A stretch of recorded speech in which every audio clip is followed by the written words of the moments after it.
The F-111 stands as one of the most debated aircraft in U.S. military history. Despite facing numerous challenges during its early deployment, it evolved into one of the most powerful strike aircraft in the Air Force's arsenal. Designed for multi-role missions, the F-111 introduced cutting-edge technologies like variable sweep wings, enabling peak performance at various speeds, and a terrain-following radar system, allowing low-altitude, high-speed flight over shifting landscapes. However, efforts to adapt it into an interceptor ended in costly failure. Despite being over 50 years old, the F-111's exceptional capabilities endured. Advanced technological innovations made it faster and more lethal, leaving it with few competitors in its category. In 1958, Tactical Air Command, Tack, the Air Force unit overseeing ground attack missions, operated the F-105 Thunder Chief, known for its mechanical issues and limited agility, though it was designed specifically for long-range strike missions. The F-105 was designed to carry nuclear bombs at high speed over long distances. While it wasn't intended for conventional air warfare in Vietnam, it became the best option TAC had for air combat, though the conflict exposed its weaknesses. The demands of the Vietnam mission, combined with the fuel-hungry F-105's short range, required low-level flying, making it vulnerable to guided missiles. The Thunder Chief was limited to daytime bombing and frequently needed fighter escorts. It also required long, conventional runways. From the outset, TAC recognized that new technology would soon render the F-105 obsolete. Even as it entered service, TAC was already developing its replacement, the TFX project. The TFX fighter bomber would incorporate new materials, microcircuit technology, and innovative engineering concepts, including solid-state electronics that would give the plane fantastic avionics capabilities. Turbofan engines equipped with afterburners provided additional thrust.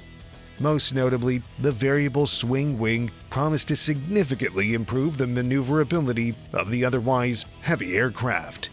Meanwhile, the U.S. Navy was developing a new high-tech aircraft for fleet defense meant to replace the F-4 Phantom. Although the F-4 eventually served both branches, the Navy and Air Force had traditionally developed aircraft separately to meet their distinct needs. In 1961, newly appointed Secretary of Defense Robert McNamara introduced a change. A former Ford Motor Company executive, McNamara aimed to eliminate bureaucratic waste, and the high costs of separately developed aircraft became an obvious target for cuts. He pushed for standardization, instructing both services to adopt a single aircraft design suitable for the Air Force and Navy. By January 1962, after several rounds of competition, the Pentagon narrowed the choices to two contenders. Boeing's 818 model, though favored by both branches, lacked enough common design features. The competing design came from a collaboration between General Dynamics and Grumman Corporation.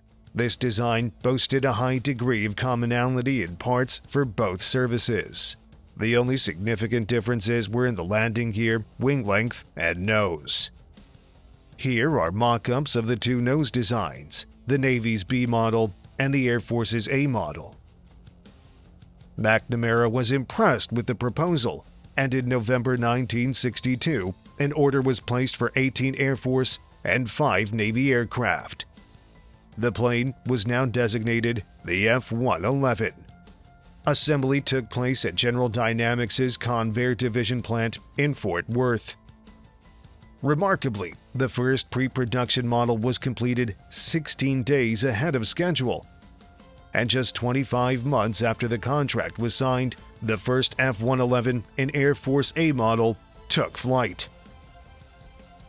The F-111's twin-seat configuration featured a unique crew capsule that could be ejected as a complete unit using rockets at any speed, altitude, or even underwater.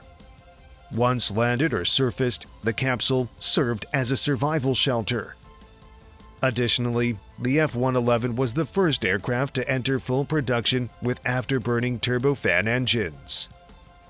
The F-30 engine provided fuel efficiency and extended range, while the afterburners enabled rapid takeoff and boosted speed.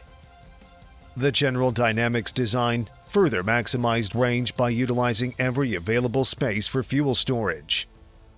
Even without external wing tanks, the F-111 boasted a range of over 2,500 nautical miles. With aerial refueling or external tanks, the aircraft could operate virtually anywhere, anytime. Without external fuel, all wing hardpoints were available to carry a vast array of weaponry, while additional ordnance could be loaded into the internal bomb bay. The F-111 was versatile enough to deploy almost any weapon in the Air Force's arsenal, from the M61 Vulcan cannon to freefall nuclear bombs. It could also release foil as an electronic countermeasure and flares to mislead heat-seeking missiles. One of the TFX project's original requirements was the ability to land on short, improvised runways, which General Dynamics achieved with its innovative high-flotation, variable terrain landing gear. Another groundbreaking feature was the terrain-following radar, which allowed pilots to select a flight altitude as low as 200 feet. Once set, the aircraft could fly at speeds over 600 miles per hour using forward-scanning radar to automatically adjust altitude, ensuring safe and precise low-level flight. In manual mode, the F-111 allowed pilots to use radar-gathered information displayed on cockpit instruments, enabling night and all-weather flight while staying low enough to evade radar detection.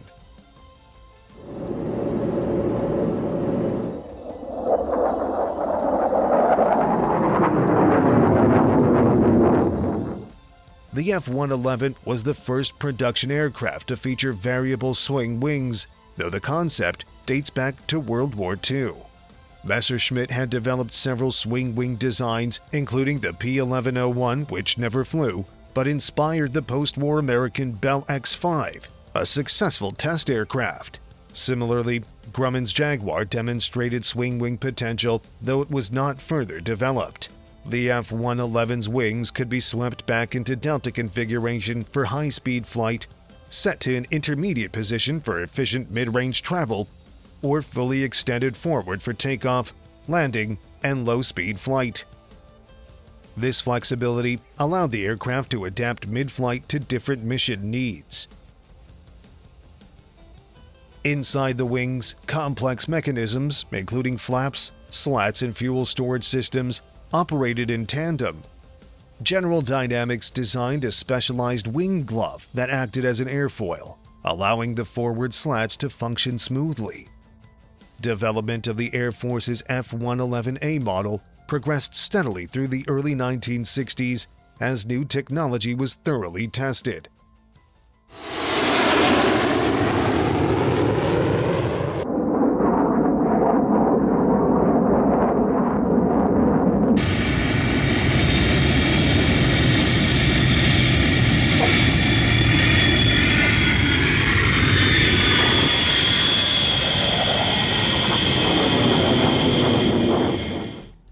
Both General Dynamics and the Air Force were satisfied with the performance of their cutting-edge aircraft. However, Grumman, tasked with developing the Navy's F-111B variant, encountered more challenges. The Navy was displeased with the B model, but due to Secretary of Defense McNamara's emphasis on standardization, they had little choice but to proceed with it. Unfortunately, the F-111B prototypes were too heavy for carrier operations, and two costly weight reduction programs failed to shed the necessary 20,000 pounds.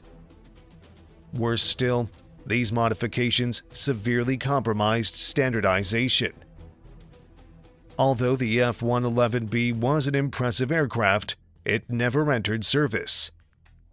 In July 1968, the Navy canceled the F-111B program, in favor of developing its own dedicated fleet defense fighter, Grumman's F-14 Tomcat.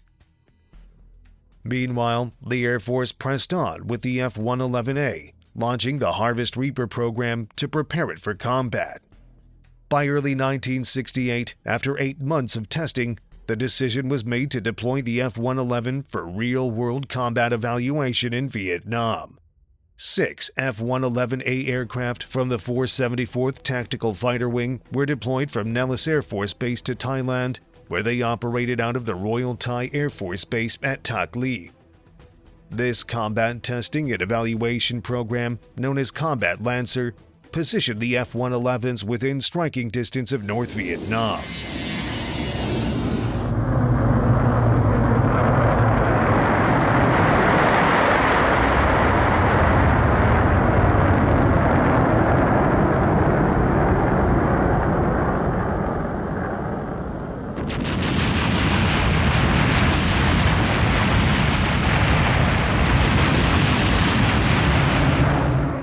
However, the results were mixed. Within 2 weeks, 2 F-111s disappeared without a trace, and less than a month later, another was lost, though this time the crew ejected and the wreckage was recovered for analysis. The losses generated negative publicity in the U.S., with some media reports incorrectly attributing them to enemy ground fire. After 50 missions, Operation Combat Lancer ended, and the 3 surviving F-111s returned to Nellis for further evaluation. Engineers later determined that the losses were due to a failure in the aircraft's large horizontal stabilizer. In December 1969, another F-111A from Nellis crashed after losing a wing, resulting in the grounding of the entire fleet.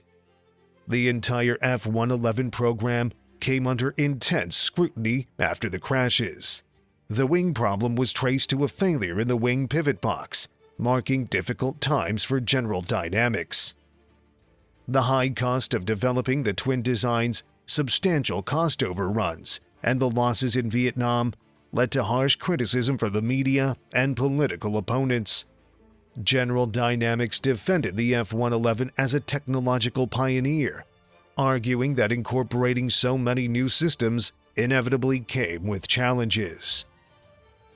Both the Air Force and General Dynamics recognized that, despite the setbacks, the F-111 had great potential, prompting efforts to improve the design.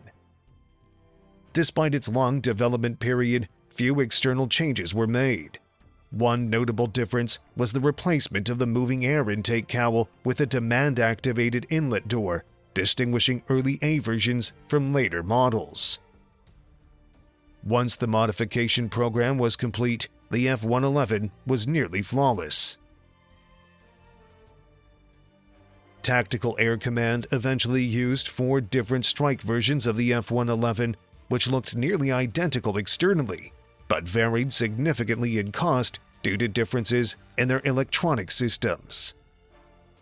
The F-111 was also adopted by the Strategic Air Command, SAC, to replace its older B-52s and B-58 Hustlers, and was designated the FB-111. This SAC version featured a longer wing and reinforced landing gear, but was otherwise similar to its Tactical Air Command counterparts. Originally designated a fighter, the F-111 also served as a strategic bomber alongside B-52s. In 1972, 4 years after its initial combat tests, the F-111 returned to Vietnam for Operation Linebacker. Within 33 hours of departing from Nellis Air Force Base, the aircraft were striking targets in Hanoi. This time, the performance was notably improved. Operating solo or in pairs, Tack's 474th Fighter Wing achieved 4,000 successful sorties in 6 months, with only 6 aircraft lost, giving the F-111 the highest survival ratio of any combat aircraft in the theater. Okay, we're coming up on our entry point in about 5 miles. We'll be turning right to a heading of 101. Okay, coming right here. I'll go out back and bypass on the radar altimeter. Put the left channel in TF and we'll put the right channel over to the situation. Okay. Ready to start on down, Tack? Roger. Okay, auto TF, start down.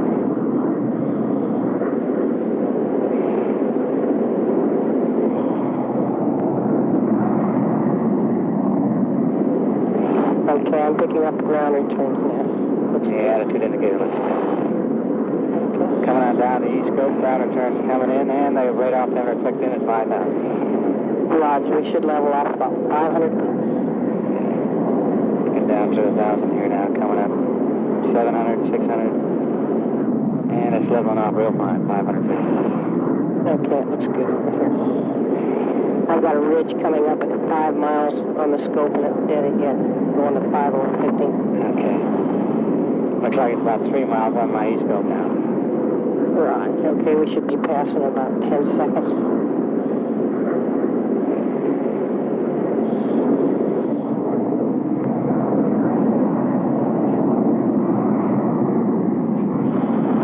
Okay, I'm going to target, and we're in target, and I'm picking up returns. It looks good. Crosshairs are falling good. Got the captain's mark.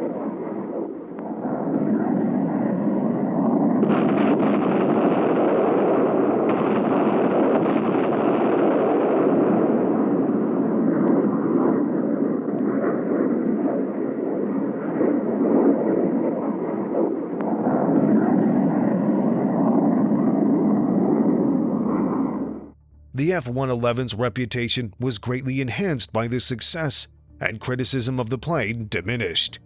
The effectiveness of the swing-wing concept was later validated by the Soviet Union, which modeled its Su-24 Fencer closely on the F-111 design.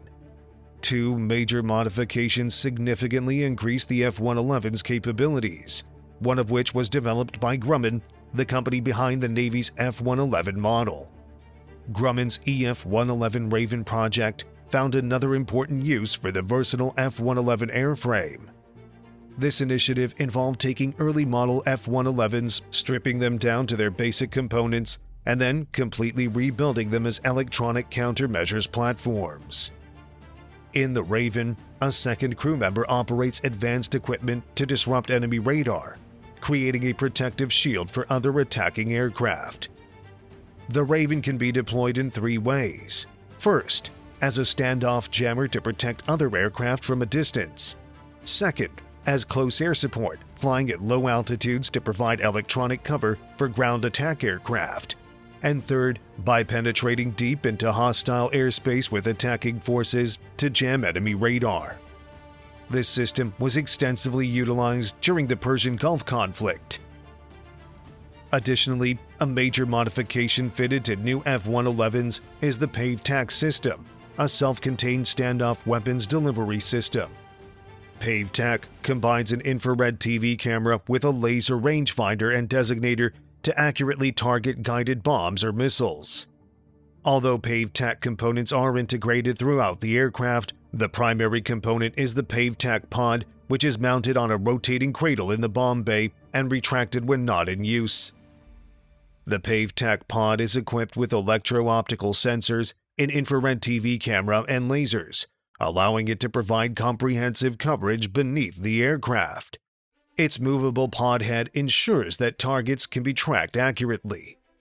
At about 3 miles from the target, it is identified on the TV display, and infrared imagery is activated to enhance tracking precision. The video picture enables extremely accurate target tracking. Once the target is located, the laser-guided bomb is released.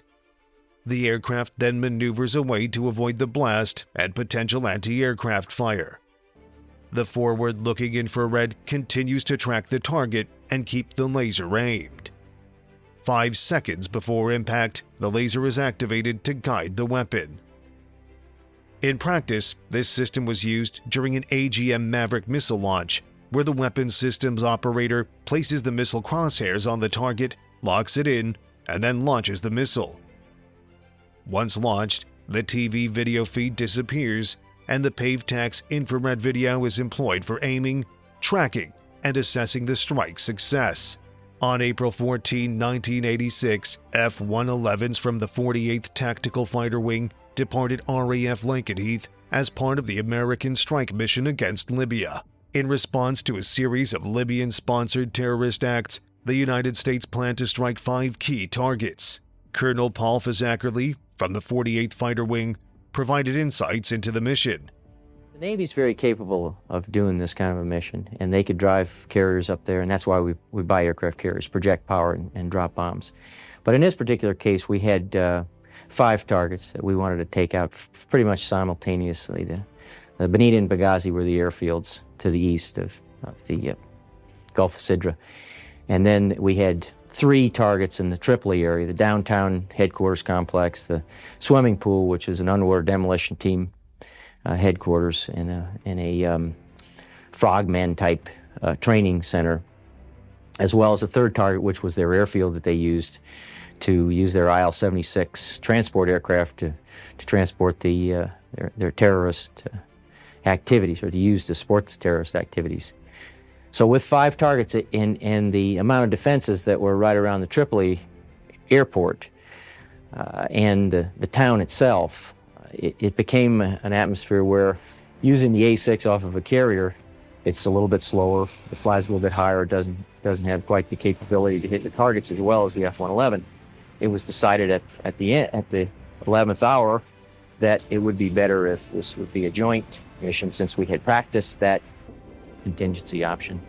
And so they decided the National Command Authority decided to go ahead with that plan as a joint option, and the 111 would be best suited for going into the area that was the most heavily defended. And it could survive much better and hit the targets with minimum collateral damage, where the A6 would have I think a problem in that area without an enormous amount of support. So the Air Force picked up the western targets, which were in downtown Tripoli area, and the Navy picked up the 2 airfields to the east. And it worked very good because we had trained with the Navy. We had a Navy liaison officer in the squadron, and everyone was comfortable with the geographical separation of the 2 services, and yet working together, sharing a lot of mutual supports. In the 48th Wing at Lakenheath, we took off from home and flew over 14 hours. It was just about 14 hours and 10 minutes was the longest mission, and refueled 3 or 4 times, maybe even as much as 5, because we wanted to optimize our refueling on the way down to be as close to full tanks just prior to drop-off down in the Italian area. There was no problem staying awake and being alive and on the way down, as far as the crews commented. We had a little bit of problems with airplanes because the F-111 is typically a 2.5-hour mission airplane. When you fly it for 5-6 hours and then go hit a target, who knows what's going to be left of it. So even though we had tracked the airplane's maintenance capability, it was really gutsy to take an old airplane like that far and then expect it to perform. So of the 24 airplanes that we had started with, we took 18 down there, and then of the 18, we had actually 11 go into the target area. So we did have some maintenance problems, and we fully expected to with taking an older airplane that far. And we had very, very strict rules of engagement because we didn't want to throw bombs off into the middle of the town. And this is the route that was flown. That's a picture of the attack radar. And the attack radar on an F-111, which you see there, exercise and train following radar, is the key to terrain avoidance. The Pave tack pod rotates out of the bay, as you see in this picture. And the whole bay rotates in order to have your laser capability to spot a target. That's the laser picture, the forward-looking infrared radar. The airplane tosses the bombs and then turns in a 135-degree wing-over move, puts the crosshairs right on the target. Now, you see the target there is the headquarters complex. And to the right and off to the bottom of the screen is the tent, which was not a target. Most folks think that was the target. But the crosshairs are exactly right on the point where they should be, and the laser will be turned on at the last 8 seconds of the flight of the bomb, and the bomb will come in from above and destroy the target. In this particular case, the bombs landed right at the front door and skipped into the headquarters. There was some good BBC footage that showed it all pretty much gutted out the next day. There's a clip of ZSU-23-4 and just different kinds of artillery. There was a lot of artillery barrages and flares fired off. The flares were the thing that was most disheartening, really, from a standpoint of a guy that wants to go down and fly at night and not see anything like that. They distract you quite a bit. The other target that you're going to look at here is the airfield. The airplane is turning to the right because there was a little bit of an error in the radar offsets, but now the forward-looking radar has got it on a Pave tack. The bombs are gone, and you see of the 12 bombs, 1 comes off slick, which didn't go off, and then 11, which you see circled, they're scattered out in about a 700-foot by 300-foot pattern. They would go ahead and take out the IL-76s on the ramp at the Tripoli airport. And then you see a rear view of them hitting the targets. And then after the mission, we would, the strike force would fly out into the Gulf and be protected by the Navy in case someone was chasing you, and then right on out the same way we came in, with a couple of refuelings on the way home. What you like to see is every single airplane hit every single target with perfect footage of the film. Well, that just doesn't happen. So we had a lot of folks that had to pull off to avoid collateral damage. We had people with airplane problems, and a lot of folks have said, well, the airplane just didn't hold up, and there was problems, and it didn't do the mission as well as expected. Well, the mission was to have visible damage on 3 targets. You just saw very, very vivid visible damage on 2, and there was another tape of the 3rd, which shows the swimming pool with the water draining out of it. That was the mission. And that's all that counts, is if you can show that you have destroyed or had visible damage on those 3 targets that were tied to the terrorism activities. And with those tapes, it's obvious that the mission was accomplished. And that's the overall good part, is that it was accomplished. It was accomplished by the F-111, an old aircraft. The aircraft is still accomplishing those type missions. I think that the F-111F, the one with the laser capability, will be with us for quite a while. And hopefully, my own biases are that we get those kind of capabilities tested and worked into some of our newer airplanes, especially ones that we can put on aircraft carriers and project that kind of precision power. Although Robert McNamara's vision of a multi-service fighter bomber did not fully materialize, the aircraft he approved evolved into one of the finest tactical and strategic bombing platforms. The F-111, with its versatile airframe, also excelled in the critical role of airborne electronic warfare.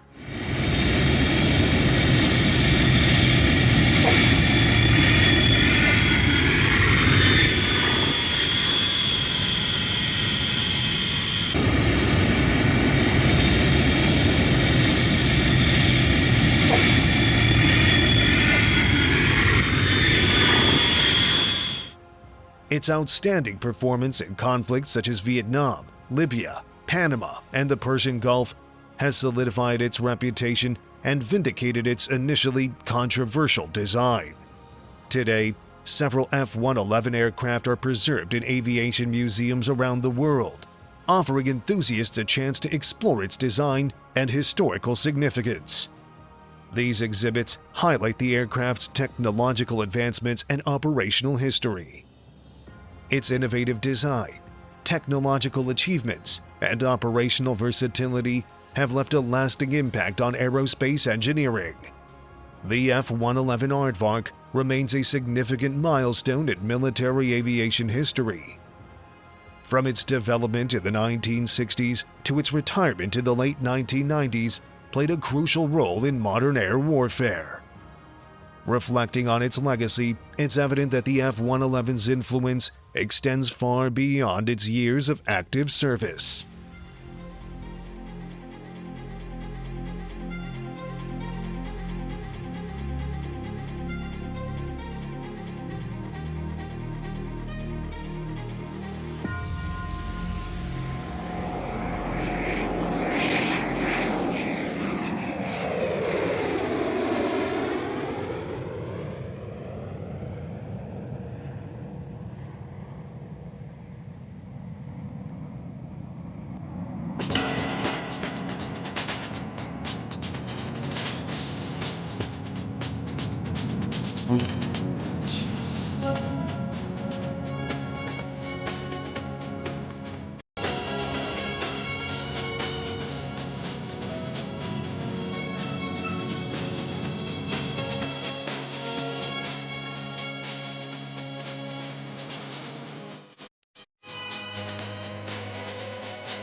Okay, as I mentioned during the briefing, what we'll do today is go through the normal takeoff and climb out. We'll go up to 20,000 feet and go through some wing sweeps. After you get the feel, we'll check out some of the normal flight characteristics. Then we'll come back, okay?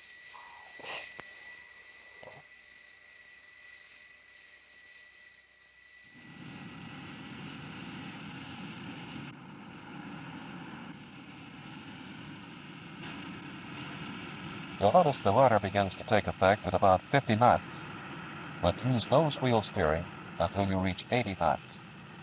Be careful you don't start your rotation too early. The procedure is to lead your takeoff speed by 15 knots. The ideal is to arrive at your takeoff speed and your 10-degree pitch attitude simultaneously, and she flies herself off. And watch that angle.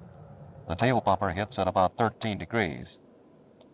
You have to use a little forward stick right after takeoff to stop the rotation. The main thing is to hold a 10-degree alpha during initial climb. When you retract the gear and flaps, you'll have to correct for a slight nose-down pitch, but the trim change will be small. It's recommended that you retract the flaps in 2 steps to prevent big alpha changes. You will also see the angle of attack increase to make up for the loss of lift when the flaps are retracted. I'm going to extend the slats for a minute to show you what will happen if you exceed 270 knots with the slats extended. What happens is that you may get a 2 cycle per second pitch oscillation. This will continue until you either reduce your airspeed or retract the slats. How soon after the flaps and slats are retracted can you sweep the wings? Immediately. The wings should never be moved during any asymmetric or high G maneuver, but as soon as you're in a clean configuration, the wing should be swept to 26 degrees. This is the position for climb at most high-altitude subsonic flight. Notice you get an alpha increase as the wings come back. This takes place anytime the wings are moved. You remember why? Because it changes 2 things, the lifting capacity of the wing and the center of lift. These 2 plus the center of gravity, that is, the center of the aircraft weight, influence tail force.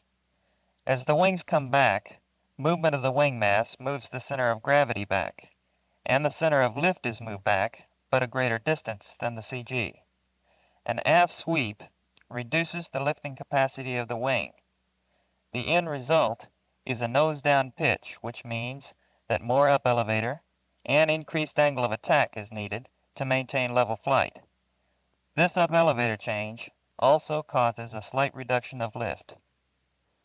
That's right. The reverse, of course, is true when you sweep the wings forward. It must be hard getting a balance between speed, wing sweep, and alpha. Not especially. Your angle of attack indicator is the best guide. As you increase airspeed, alpha will decrease slightly because as your speed increases, the wing can lift the same weight at a lower angle of attack. To maintain your desired alpha, you sweep the wings back a little. This, you recall, reduces the wing's lifting capacity, and the angle of attack must be increased a little to maintain level flight. Doesn't command augmentation help maintain proper angle of attack? No, it's only effective during maneuver flight. What happens is that when you move the stick in order to command G's, the pitch damper adds enough elevator to get the maneuver started. At low speeds, when control effectiveness is low, stick movement is augmented by the damper to give you the needed large elevator deflection. As the speed increases, less elevator deflection is needed, and the damper works to give you less deflection with the same stick movement. In a nutshell, the command augmentation system influences the elevator deflection so that you get the same G response for a given stick force, no matter what the flight altitude or speed. Crazy. But how does this affect stall? I understand that this airplane doesn't make a classic stall brake, and a stall can sneak up on you. That's right, especially at low speeds. You just have to be careful about applying large up-elevator commands with slats and flaps extended, because the command augmentation system can give you high pitch rates and large angles of attack in a hurry. So you should keep a check on the alpha indicator during all pitch-up maneuvers. But you still get plenty of stall warning, even though there is no buffet to speak of. When the sum of the pitch rate and the angle of attack equal 18 degrees, the rudder pedal shaker is activated. I can feel it. This is as high as you should normally take it in alpha, but let's go on up so you can see what happens. When you get close to 25 degrees, you'll notice wing rock and loss of directional stability. This is your signal that unless you stop your alpha from increasing, you'll enter post-stall gyrations and become susceptible to a spin. What fools you is that control effectiveness remains good even at these high alphas. In the clean configuration, the characteristics of high alpha are about the same, except you'll feel buffet even before you reach limit alpha. This buffet becomes stronger as you increase angle of attack. Again, there isn't much G feel, so you've got to keep an eye on the angle of attack indicator. You still get rudder pedal shaker as you approach limit alpha, and when you get about 22 to 25 degrees alpha, wing rock begins. At 28 degrees, post-stall gyrations will probably occur, and you can get into a spin. But elevator control is good, and you can quickly recover. What about roll control? At subsonic speeds, it is advisable to keep the wings 45 degrees or more forward. This allows spoiler operation for maximum roll control at the lower speeds. What kind of control do you get with the wings back so far that the spoilers won't operate? Very good. There are no problems as long as you keep your speed up. But if you lose speed at these high sweep angles, you develop a high sink rate. If you fail to notice this, you can lose a lot of altitude in a hurry. To get out of this, you can increase speed or sweep your wings forward. Okay, let's go transonic. In preparation for transonic flight, the wings should be swept back to about 50 degrees. This locks the spoilers out, and all roll control now comes from the horizontal stabilizers. At subsonic speeds, this does reduce the roll control, and it is recommended that under these conditions, rolls should not exceed 60 degrees of bank. At high speed, roll performance is good due to the high dynamic pressure and low angle of attack. Some slight directional trim changes may be noticed during transonic flight, especially at altitudes lower than 25,000 feet. Below 10,000 feet, there may be a slight Dutch roll and a little buffeting, but this passes as you go supersonic. Otherwise, she slices right through. At high altitude, supersonic flight is pretty routine throughout the entire Mach range. Response and damping characteristics are good. Wing sweep should be full aft to obtain the best performance. You can make a quick deceleration by sweeping the wings forward to 50 degrees to increase drag. This allows you to either maintain your power or to pull it back. Trim changes are small during these sweeps. Okay, let's get ready for our approach and landing. For penetration, the wing should be swept to 26 degrees, so that later you can use the slats and flaps. For landing, it may sometimes be necessary to move the wings farther forward. Why not go straight to 16 degrees? Wouldn't this give even better low-speed performance? For one thing, your speed would be slower, but the main thing is you've got to watch your aft CG limits. For instance, flying at 10 degrees alpha, as you do during your approach, your elevators are deflected upward. Your total deflection available from 0 to maximum is 25 degrees. If you're pulling 12 degrees, this leaves plenty for control during landing. But if your CG is too far forward, the elevators will have to be deflected farther to hold the nose up. This cuts down the amount of available control to an unacceptable limit, in this case, 5 degrees. On the other hand, if your CG is too far aft, the airplane becomes unstable and hard to fly. This is why you can't always land with a 16-degree wing. An important thing to remember is that the elevator position gives you a clue as to the location of your CG relative to both the forward and aft limits. With wings at 26 degrees, the elevator trailing edge must be between 6 degrees and 14 degrees up. With the wings at 16 degrees, the elevator trailing edge must be between 4 degrees and 9 degrees up. What happens if your wings are as far forward as they'll go and your CG is still too far forward? Then you'll have to shift the CG aft by fuel management. Obviously, you can't wait until you're on your final approach to adjust your CG. For this reason, a center of gravity check is mandatory before making your approach. When you're in a 1G attitude below 10,000 feet, with 26-degree wings and speed brake retracted, and the indicated airspeed is between 250 and 300 knots, check the elevator position indicator. Trailing edge deflection should be between 2 degrees up and 1 degree down. In other words, very close to zero. If the trailing edge is too high, the center of lift can be eased forward by sweeping the wing forward to bring the trailing edge within tolerances.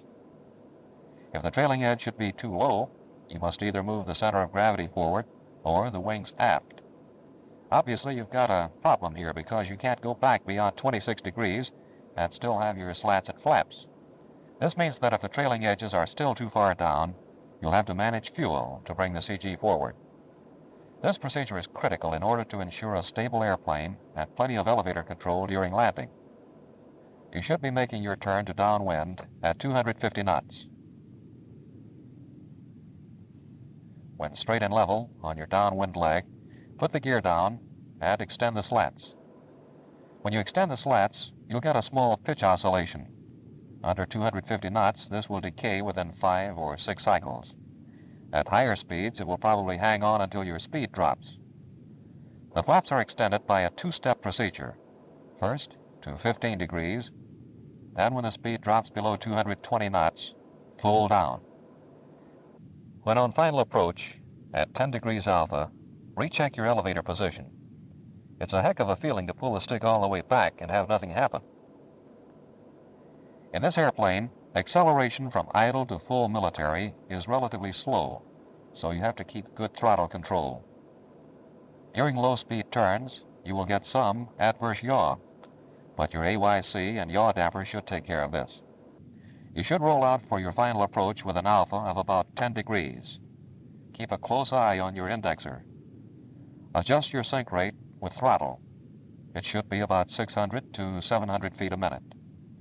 When you come into ground effect, the nose will tend to pitch down. A little back stick will correct for this. Keep your stick movement smooth. Abrupt or heavy moves may momentarily increase your rate of descent. As you begin your flare, reduce your power slightly. The flare should be small, only enough to cut your sink rate about in half. This gives you a positive touchdown with immediate spoilers, so that you don't duck walk down the runway. Do you get much change in characteristics when you're carrying stores? Not significantly. Our next flight will be with external stores.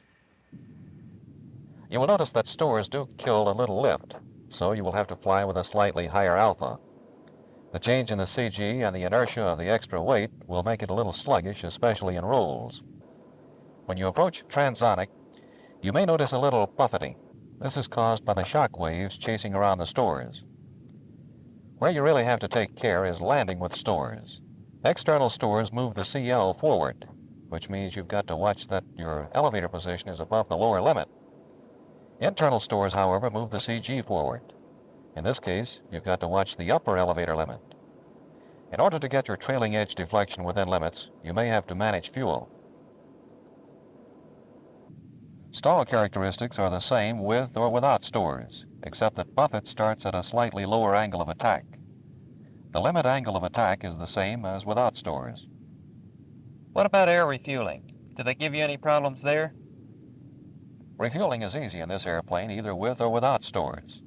Normally the wings are set at 26 degrees, but it can be done with them back as far as 50 degrees. Military power is adequate for most gross weights. In extreme cases, you can go to afterburner on one engine and use the other for maneuvering.